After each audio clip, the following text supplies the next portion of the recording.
talking about. Ben, I would like to see a breakdown from somebody like Chuck Klosterman on the Zimmer era because it was so good for so long.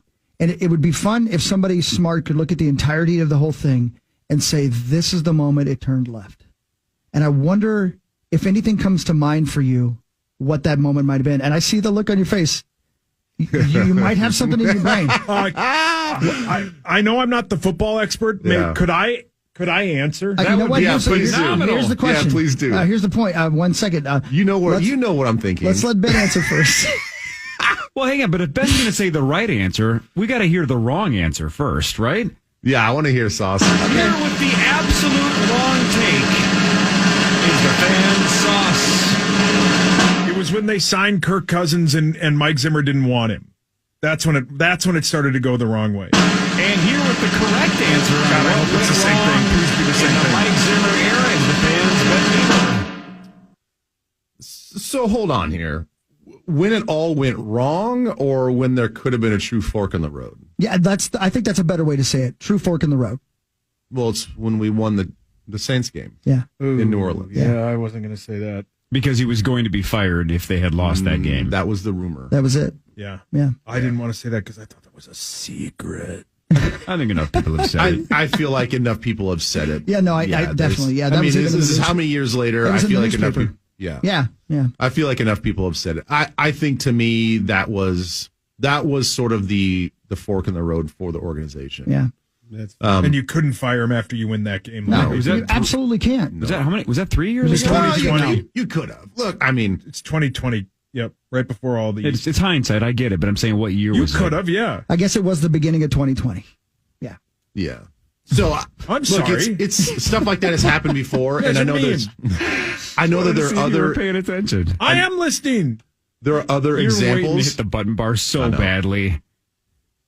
I like the Alaskan pig slap daddies. What a slut. Exactly. Go ahead, Ben. There's Ben, you other were saying? examples, please. Well, I was just going to say the other example that's close to me is when they fired Marty Schottenheimer after he went to the playoffs, and he was 12-4, I think, that season. Oh, yeah, that's true. And that so- did happen. You know, Yeah. it's not unprecedented, Yeah. but you have to explain yourself, and you really have to be transparent about why you would fire a successful coach like that. But look, I feel like in this day and age, it's hot news for about 72 hours, and then after that, it's everybody calms down, and then you just kind of move on. But Because nothing good happened after that. I mean, obviously, little things happened here. And there, little you know things what I mean? happen here, yeah. But that from that moment until now, it's been a dark cloud. Wouldn't you agree? I feel like so. Yeah. Because I feel like there was, based on the rumors, it was like, oh, what could have been. Right. Yeah. And, in the history of the Vikings are, I think, statistically the best team ever that has not won a Super Bowl, right? In terms of like winning percentage. I think so, yeah. I think Yeah. they're number one. But they are consistently decent. Competitive. Yeah, Right, they never bottom out. For about 6 decades, we've been consistently in the mix. Always a tough beat, right, on the road. Like, we're a hard team to beat. Calm down, Zach. But we've never won a Super Bowl. We've never won a Super Bowl, and we're never just like a disaster, right? We've had a couple of 3-13 seasons. That's why we're always 12, 13, correct. 14, Right. 15 in the draft order. So at some point, we have to be one of the two.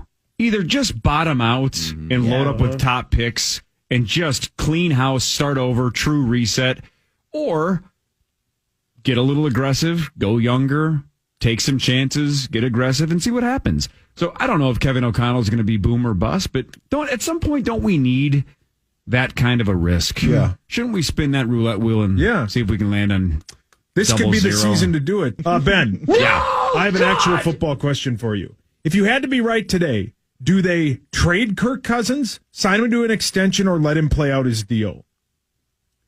I get the feeling they're going to sign him to an extension. I have the feeling that. Oh, God! See, I don't understand. I guess I don't understand that logic. I'm with you. We've said this before, Ben. I don't know. Yeah, it's become in vogue to hate on Kirk Cousins, and I get it. There are some times. Never going to get it. Great. There are some times where you like, oh, why couldn't he be like this, or why couldn't he make this decision, or why can't he act like this? Because it's not about. Look, let's be honest. It's not about his skill. And mostly it's not about his playing ability. It's about his behavior, and it's about who he is as a personality. And I think people have to get over it. You're not going to change who this guy. He's not going to be Brett Favre. But isn't the main frustration with Kirk outside of the salary that drives a lot of rubes nuts? I get that. But isn't the main frustration with Kirk almost exactly what I just argued? Is that he is almost the epitome of he's going to keep you competitive. He's going to keep you afloat. You're not going to be the worst team with Kirk Cousins, but you're not going to win it all either. He's going to get you somewhere around decent.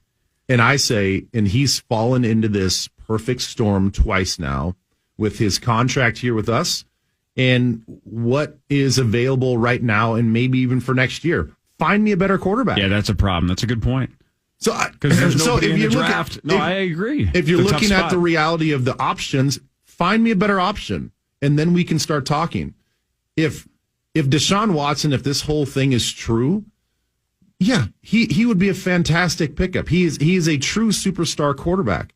Can you get over the legal stuff? How's that going to pan out? Right. How are you going to sell that to the fans? How are you going to sell that to the ownership?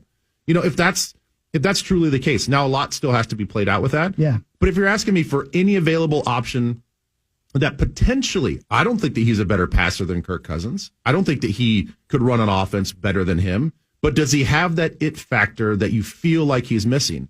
I think a lot of people would say yes.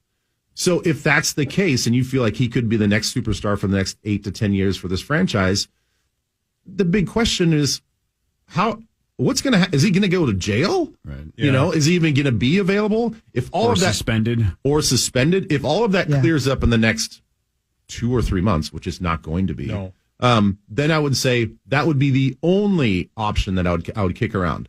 All these other options, to your point, Corey, you are a very poor football team run by a very mediocre quarterback. And then, you might get your top 5 pick that you're looking for, but then you got to be right. Mm-hmm. But to your point, Kwesi and Kevin both were asked this question, right? What would you do with Kirk if we give you the job? Oh, 100%. So whether the Rubes want him or not, they've already made up their mind what their plan is. Now they have to go enact it. So there's no way Kwesi's going to try to figure this out on the fly. He knows whether he is going to stay locked in with Kirk or try to deal him.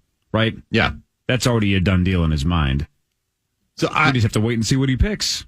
I would ask all of the fans that are Kirk haters to go back in just recent history, and let's take out Favre's 2009 season. Right, that was an anomaly. That was sort of you caught some magic there. Absolutely. Name another quarterback that's played that has had stretches, and even in totality. Kirk's had 2 years back-to-back, even during the pandemic, 6 or 7 games. We're talking MVP type of numbers and type of play. And I even step back and say, don't even say the numbers. MVP type of play. Because I know all the other Kirk are like, well, he's just a stat guy and it's just late game stats. That's a bunch of BS if you watch the games. I mean, we were in how many close games this year? We weren't in a stat padding situation this year. Like we were in got to win now. We're on offensive schedule. We're running, we're passing, we're doing whatever we can to win the game. So we're not stat padding. And so it's been 2 years in a row where he's had large stretches of seasons where 90% of the NFL would love to have their quarterback play at that level. But no, let's just find all the faults in Kirk because he's a little dorky. He's a little vanilla. Pretty woman. He's not. Okay, a little. Yeah, a little. A lot. Okay, a lot. That's right. Okay. Worst quarterbacks have won the Super Bowl many times. Yeah, Trent Dilfer. Right? But that's the ultimate point. But there's many worse than that, too, that have won the Super Bowl. I'm with you. Let's give it a shot. Just get everybody else's A-words in order. Let's roll.